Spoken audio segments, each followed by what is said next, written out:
Notre-Dame, ça a un sens, parce qu'on s'est rendu compte que Notre-Dame, c'était la cathédrale du monde, notamment le 15 avril, et puis les jours qu'on suivi, et encore jusqu'à aujourd'hui. C'est incroyable de voir qu'un tel monument a pu susciter autant d'émotions, autant d'amour, autant d'attrait. Et là, ça replace un peu non seulement le monument, la France, notre culture.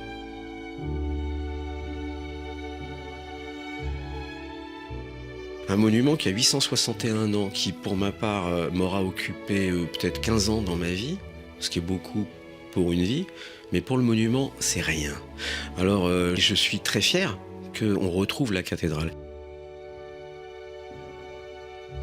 Quand je suis allé avec les pompiers dans la cathédrale pour faire le tour du malade, pour dire bon ben voilà c'est grave, c'est pas grave, finalement j'étais rassuré. Parce que les images étaient terrifiantes. On a vu la flèche tomber, on imaginait les voûtes s'écraser, on a imaginé plein de choses parce qu'on voyait rien. Mais en réalité, les voûtes, elles ont été conçues pour un incendie. Et elles ont parfaitement fonctionné 860 ans après. Bon, après, ce qu'on ignorait, ce dont on s'est aperçu très vite, c'est que toute la cathédrale était polluée avec le plomb.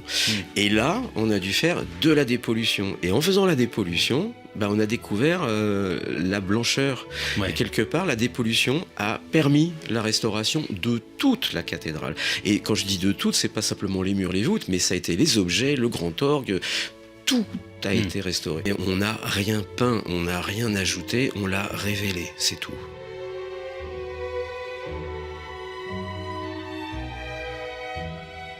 On avait une manne financière hallucinante. Je suis l'architecte en chef le plus gâté, si on peut dire. On a pu, avec cette somme-là, faire un travail hallucinant. On n'a pas du tout sacrifié l'exigence patrimoniale que réclame un chef-d'œuvre comme Notre-Dame de Paris. Et puis, on n'a surtout pas, à cause du délai, je veux dire, c'est pas parce que c'était court qu'on a bâclé. Que c'était mal fait. Loin de là.